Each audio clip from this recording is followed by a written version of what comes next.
Hello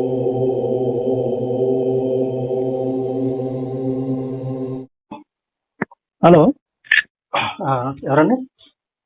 sir నా పేరు దండి మర్దూక్, X Hindu దండి శివ. ఏదండి? ఎక్స్ హిందూ దండి శివ సార్. ఎక్స్ హిందూ దండి శివానా? అవును సార్. అదేంటి ఎక్స్ హిందూ? నాకు అర్థం కాదు. ఎక్స్ హిందూ అంటే ఈ మధ్యనే అందులో నుంచి బయటకు వచ్చాను సార్. నా మీద కుల విపక్ష, నా మీద జాత్యహంకారం, నా మీద ఇంత జరిగినా కూడా సోషల్ మీడియాలో పెద్దవాళ్ళు, పెద్ద ఛానల్ అంటే సబ్స్క్రైబ్ పెరిగిపోయి ఏదైతే పెద్దవాళ్ళు అనే వాళ్ళు ఏదైతే ఉన్నారో వాళ్ళు కూడా దాన్ని ఖండించలేదండి. దానికోసం నేను బయటకు వచ్చేసాను. ఏం ఖండించాలండి? దేని గురించి ఖండించాలి? ఏం జరిగింది మీకు? ఏంటి ఆ వివక్ష?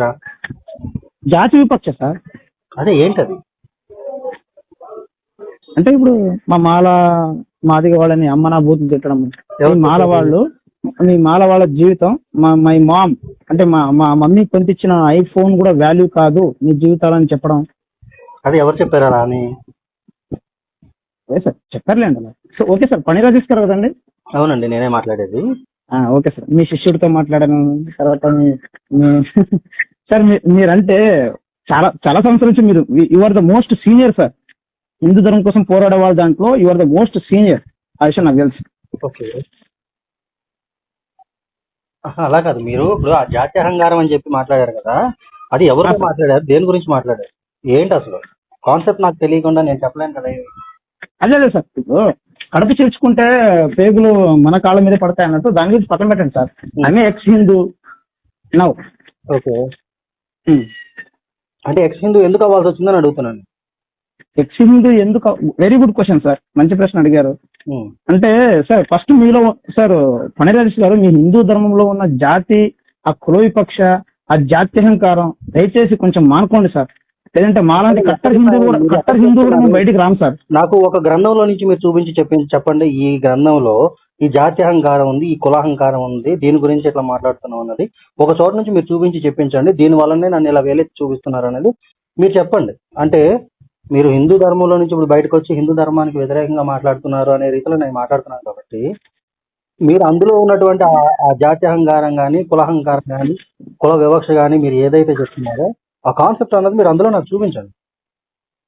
అరణ్యపురం సార్ మహాభారతంలో కూడా, కానీ మీరు చూపించండి అంటున్నారు. అక్కడ తీరు చూస్తే నేను అరణ్యపురం చెప్పగలను, శల్యపురం చెప్పగలను, ఈశపురం చెప్పగలను.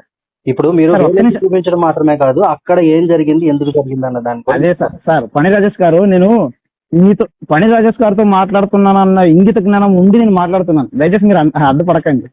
నేను ఇక్కడ వెంటనే అరణ్యపురంలో జరిగింది, శల్యపురంలో జరిగింది, ఇవన్నీ నేను వెంటనే వక్రీకరించి చెప్పగలను. కానీ అక్కడ జరిగింది వెంటనే అక్కడ ఆ సందర్భానికి తగినట్టుగా అక్కడ వెంటనే ధర్మపరంగా అక్కడ సమాధానాలు ఉన్నాయి. నేను అవి ఎలా చెప్పగలను? మరి కానీ నాకు జరిగింది ఎవరు ఖండించారు? నాకు జరిగింది ఎవరన్నా ఎవరు నాకు సపోర్ట్ చేశారు సార్? అంటే మీకు అసలు ఏం జరిగింది, ఎక్కడి నుంచి జరిగింది, ఏంటి? నాకు ఆ క్లారిటీ ఇవ్వకుండా, అసలు ఏంటి అన్నది చెప్పకుండా మీరు ఇలా కంటిన్యూగా మాట్లాడుకుంటూ వెళ్ళిపోతే నేనేం కంటిన్యూ ఏం కాదు. నేను అరణ్యపురం అనగానే మీరు అక్కడ సందర్భం నాకు తెలుసు సార్. నేను కూడా ఒకప్పుడు మామూలు కట్టర్ హిందూ కాదండి, ఒక ఆర్ఎస్ఎస్ అండి. నేను కూడా ఆర్ఎస్ఎస్ జిల్లా స్థాయిలు కాకపోయినా జిల్లా ఖండ ప్రచారకండి నేను కూడా. కానీ నా హృదయం ఎంత పగిలిపోతే, నా మాల జాతిని, నా స్త్రీలని, నా ఇంట్లో వాళ్ళ స్త్రీలని ఎంత పచ్చి బూతులు చుడితే నేను ఇంకా గుండె పగిలిపోయి ఏడ్చుకుంటూ బయటకు రావాల్సిన పరిస్థితి వస్తుంది. మీరు కూడా ఆలోచించండి సార్. ఎవరు? నేను ఎప్పుడు ఒక మాట చెప్తుంటాను, మీరే సార్, మీరే ఈ సోషల్ మీడియాలో పోరాడుతున్న వాళ్ళే, మీ సీనియర్ వాళ్ళే. స్పెసిఫిక్ గా ఫలానా వాళ్ళు ఇది చేశారని చెప్పండి నాకు. మీరే సార్, మీ సోషల్ మీడియాలో పోరాడుతున్న వాళ్ళు, నా ధర్మం, నా దేశం అని పోరాడుతున్న వాళ్ళే సార్. కాదు, మీరే అంటే నేనా? అందులో మీరైతే లేరుగా. నేను అడుగుతుంది అదే, మీరే అంటే ఎవరు? ఇప్పుడు మీరే అంటే ఇక్కడ డైరెక్ట్ ఆన్సర్ నేననే వస్తుంది మీరు చెప్పిన దాన్ని బట్టి. మీరైతే కాదు సార్. అయ్యో సార్, ఒక్క నిమిషం. ఆ పాపం నాకెందుకు సార్? ఏ రోజు ఫణి రాజేష్ స్టేట్ ఫార్వర్డ్ సూటిగా మాట్లాడతాడు, కానీ కొంతమంది అర్థం చేసుకోలేక ఆయన్ని అలా పక్కన పెట్టి, అంటే కొంతమంది శిష్యులనే వాళ్ళే వెన్నుపోటు పొడిస్తే ఆయన ఈ రోజు అలా తయారయ్యాడు. కానీ మేము కూడా చాలా సీనియర్ కట్టర్ హిందువులే సార్, మమ్మల్ని కూడా కొంచెం చూడండి. కానీ ఆ రోజు మీకు ఏదైతే వెన్నుపోటు పడిందో ఈ రోజు నా నా మీద జాతి విపక్ష జరిగితే నేను కూడా బయటకు వచ్చాను సార్, తప్పేముంది? నేను కూడా అంటే నేను బయటకు రాలేదండి, గుర్తుపెట్టుకోండి. నేను హిందూయిజం అనేది కానీ సనాతన ధర్మం కానీ ఒక్క నాటికి వదిలిపెట్టి బయటికి రావడం అనేది ఉండదు. ఇప్పుడు ఎవడో నాకు వెన్నుపోటు పొడిచాడు కాబట్టి నేను కూడా వాడికి తగ్గట్టుగా వాడికి హ్యాండ్ ఇవ్వడానికి కోసం అని చెప్పి ధర్మాన్ని వదిలిపెట్టి బయటకు వచ్చేసి వ్యతిరేకంగా పోరాడుతూ కరెక్ట్ సార్. ఒక్క నిమిషం సార్, మీకు జరిగిన అన్యాయం ఎంత పెద్ద అన్యాయం జరిగినా మీరు ధర్మాన్ని వదిలిపెట్టలేదు.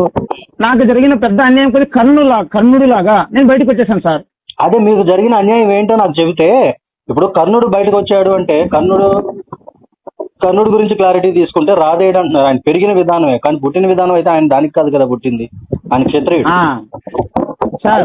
ఇంకొక విషయం మీరు ఇక్కడ గమనించాలి. మీరు ఇప్పుడు మహాభారతం అని కాదు, మీరు దేని నుంచి తీసుకున్నా సార్ నేను దానికి సమాధానం చెప్పగలను. మీకు ఆ సత్తా ఉందండి, మీకు ఆ సత్తా ఉంది. నాకు మీ దగ్గర గ్రంథాల గురించి మాట్లాడేంత సత్తా నా దగ్గర లేదు. సరే, కానీ మీ అందరు పెద్దవాళ్ళు ఎక్కడికి వెళ్ళిపోయారు?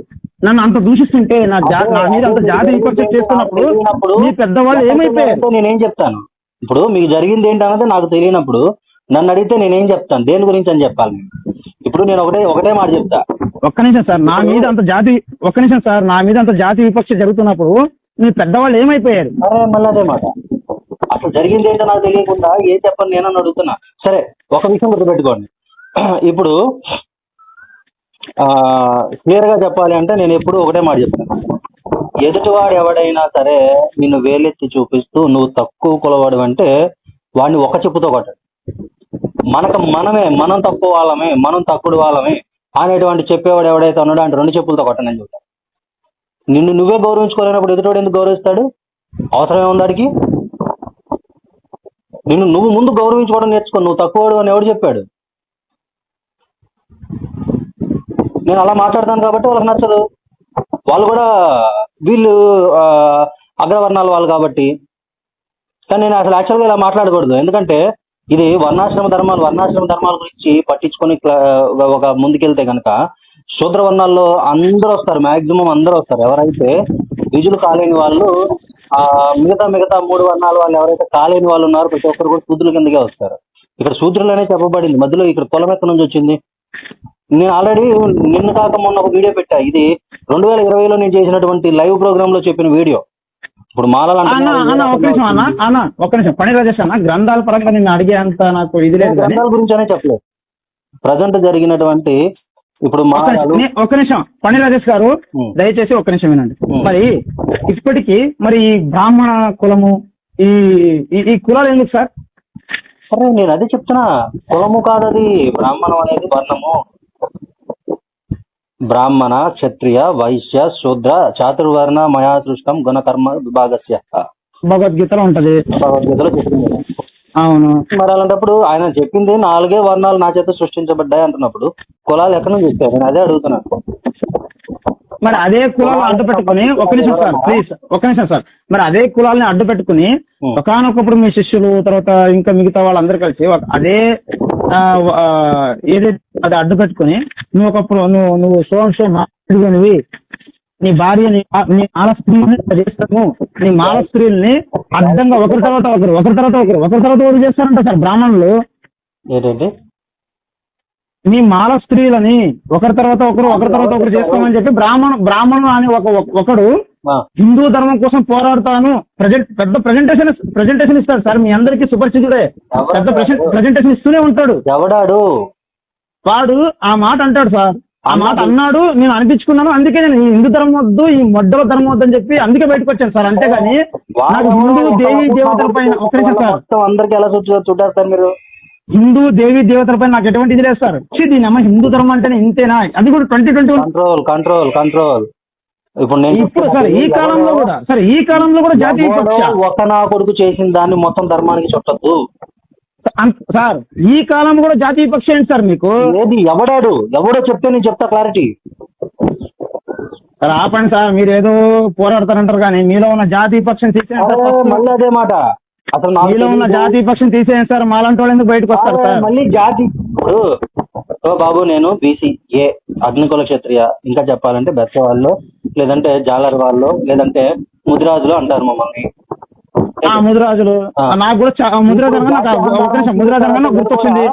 కాదు ముదిరాజు ఒక్క నిమిషం సార్ మనం మాట్లాడివ్వండి సార్ ప్లీజ్ ఒక్క నిమిషం సార్ ఒకరి తర్వాత ఒకరు మాట్లాడదాం క్రాస్ టాక్ వద్దు. ముదిరాజులు అనగా నాకు గుర్తొచ్చింది. నేను హిందూయిజం వదిలేసాను హిందుత్వం అంటే ఇలాగా ఆడెవడో ఒకటి చేసిన దానికి ఇప్పుడు ఆ లెక్కన నేను చెప్పాలనుకుంటే నాకు వెన్నుపోటు పోసిన దానికి నేను కూడా వెళ్ళిపోయి దీంట్లో చేరిపోయి హిందూయిజం వదిలేసుకొని నేను చేయొచ్చే. నేను చేయలేదు అలాగా. ఎందుకంటే చేసింది ఒక చెత్తనాగుడికి అయినప్పుడు నీకు చేతనైతే వాడిని ఎదుర్కో, వాడిని అడ్డుకో. లేదంటే వాడి మీద దాడి చేయడానికి వాడి శత్రువులు ఎవరున్నారో చూడు, వాళ్ళందరినీ సమీకరించుకో. శత్రువుకి శత్రువు మిత్రుడు, వాళ్ళందరినీ సమీకరించుకో. కొడితే దెబ్బ నా కొడుకు రెండోసారి లేవకూడదు. నేను కూడా నేను చెప్తున్నా, జాతి కులాలను పెట్టి ఎవడైతే చేస్తున్నవాడు ఉన్నాడు. ఇప్పుడు మహాసేన రాజేష్ గారికి నేను అంతలా ఎందుకు తగులుకున్నాను? ఎస్సీ ఎస్టీ బీసీలు అంటాడు మాట్లాడితే. ఆడు క్రైస్తవుడు. సార్ మీరే మాట్లాడుతున్నారండి ప్లీజ్ సార్. బడి రాజేష్ గారు అది చాలా చాలా సార్ ఒక్క నిమిషం సార్. సోషల్ మీడియాలో ఫస్ట్ లో ఒక విప్లవం హిందూ ధర్మం వైపు సోషల్ మీడియాలో ఒక విప్లవం తీసుకొచ్చిన వ్యక్తి మీరే. దయచేసి ఒక్క నిమిషం ఆగండి సార్ ప్లీజ్. సరే చెప్పండి. నేను అనేది ఏంటంటే ఇప్పుడు మీరు ఏదైతే మీరు ఈ మాడాసేన సారీ నేను ఇప్పుడు క్రైస్తవుని కదా, ఈ మహాసేన అనే ఒక ఏదైతే ఆ రాజేష్ గారు ఆయన పైన నేను కూడా లైవ్ మీద లైవ్ పెట్టాను. అంటే ఇప్పుడు క్రైస్తవులా మీరు? ఇప్పుడు నేను క్రైస్తవుడిగా మారిపోయాను సార్. నాకు వద్దు ఇంత జాతి వివక్ష ఉన్నప్పుడు నాకెందుకు సార్ ఈ ధర్మం? అందులో జాతి వివక్ష లేదంటున్నారు అయితే? లేదు సార్. క్రైస్తవంలో జాతి వివక్ష లేదా? లేదు. 30 ఉన్నాయి డినామినేషన్స్ తెలుసా మీకు? హిందూ ధర్మంలో డినామినేషన్స్ లేవా? అయ్యి హిందూ ధర్మంలో ఉన్నా సరే అందరూ కలిసి రావాలని పోరాడుతున్నాం. మేము అందులో ఉండి మాట్లాడుతున్నాం. ఒక్క నిమిషం సార్ ఒక్క నిమిషం. మేము కూడా క్రిస్టియన్స్ లో ఇన్ని డినామినేషన్స్ ఉన్నా కూడా అందరూ ఒక క్రైస్తవానికి అన్యాయం జరుగుతుందంటే అందరూ కలిసి వస్తారు. ఓహో, అంటే ఇప్పుడు దాని గురించి మతం మారారు అయితే మీరు? కాదు మరి నేను హిందూ నా దేశం నా ధర్మం అని చెప్పి ఇంత గట్టిగా పోరాడితే ఈ కలికాలంలో కూడా అంటే ఈ 2024 సెంచురీలో కూడా ఈ 2024 లో కూడా నా మీద జాతి విపక్ష అమ్మన పచ్చి బూతులు అంటే ఇంకా నాకు వద్దు. నేను ఎలా నమ్మాలి సార్? ఇంత ఉందంటే ఇంకెందుకు వద్దు. నేను క్రైస్తవుడు మారిపోయాను సార్. నేను మీ మీద జరిగిందంటే నేను ఎలా నమ్మాలి? నా లైవ్ చూడండి సార్ ఒక్క నిమిషం. నా లైవ్ చూడండి, నా ఛానల్కి వెళ్ళండి, ఆధారాలతో నేను నిరూపించాను. ఒక్కసారి నాకు అవి అన్ని పంపించండి, నేను చూసి మాట్లాడతాను. అయితే ఓకే సార్. నాకు తెలియకుండా నేను తెలియకుండా మాట్లాడకూడదు కదా. ఇప్పటికీ కూడా అరే నువ్వేం పీక్తావురా, ఇప్పుడు నా క్రైస్తవంలోకి వెళ్ళిపోయావు అయితే ఏంటి, నా బ్రాహ్మణుల సులం లాగుతావు అని చెప్పి ఇప్పటికీ అదే కాదు సార్. వీళ్ళు మారారు సార్. వీళ్ళు మారారు సార్. వీళ్ళు మారరు అన్నది ఎవడు? ఎందుకు మారారు? ఎవరు చెప్పారు మీకు? ఎవడో ఒక నా కొడుకు చేసే దీనికోసం మొత్తం అందరికి చుట్టడం అనేది తప్పు సార్. ఒక్క నిమిషం సార్. మతోన్మాదంపై రామాయణం అనే ఒక ఛానల్ ఉంది, మీకు గుర్తుందా? అవును. అందులో కమ్యూనిటీ పోస్ట్ లో ఒక ఫోటో పెట్టారు.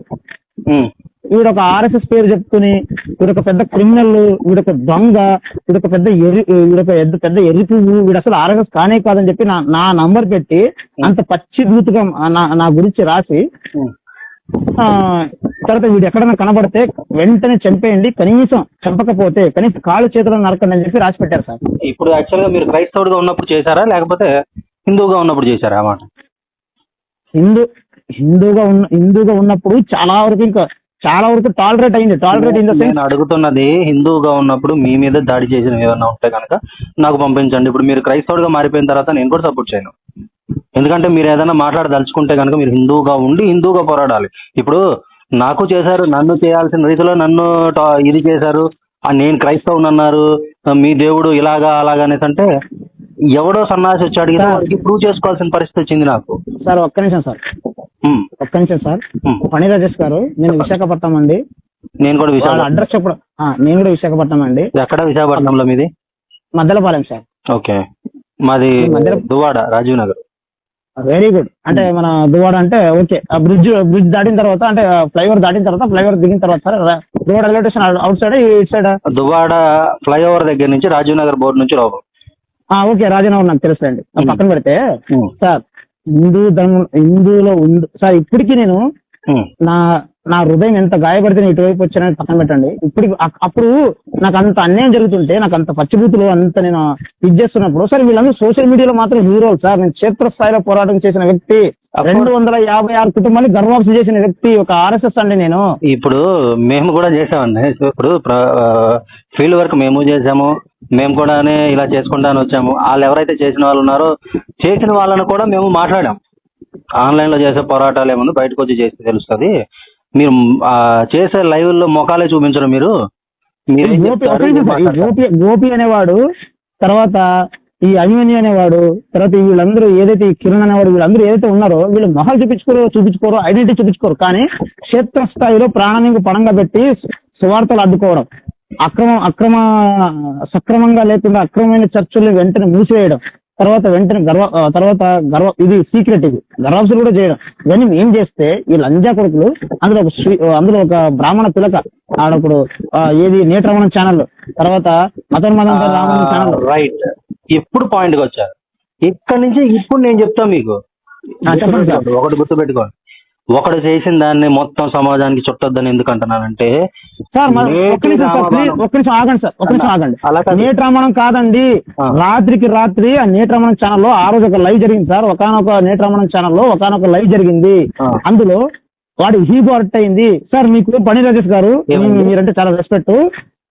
మీ నుంచే చాలా శిష్యులు బయటకు వచ్చారు. ఓకే, ఆ శిష్యులు చాలా ఎదిగారు, నాకు అవసరం లేదు ఆ లంజ కొడుకుల గురించి. నేనైతే ఒక విషయం చెప్తున్నా సార్, మీరు శత్రువు అయినా సరే అన్యాయం జరిగితే, బాబు నీకు అన్యాయం జరిగింది అంటారా, లేదంటే అరే మనోళ్ళే అన్యాయం చేశారు కదని చెప్పి వాళ్ళని సంకలం వేసుకుంటారా సార్? నేను అక్కడ అన్యాయం జరిగిన దాన్ని బట్టి చెప్తాను, అన్యాయం జరిగింది అనే దాన్ని బట్టి చెప్తా. ఇప్పుడు నేటి రామబాణం చెప్తున్నారు. నేటి రామబాణం అన్న దాంట్లో మొత్తము ఇప్పుడు ఏదైతే నా విషయంలో జరిగినటువంటి కొలాబరేషన్ ఏదైతే ఉందో ఆ లంజా కొడుకే మూలకారం. ఆడి పేరు ప్రసాద్ పంతులు అని చెప్పుకొని వచ్చాడు నా దగ్గరికి. ఆడి పేరు ప్రసాద్ కాదు, రాము కాదు, ఇంకేదో ఉండొచ్చు బహుశా.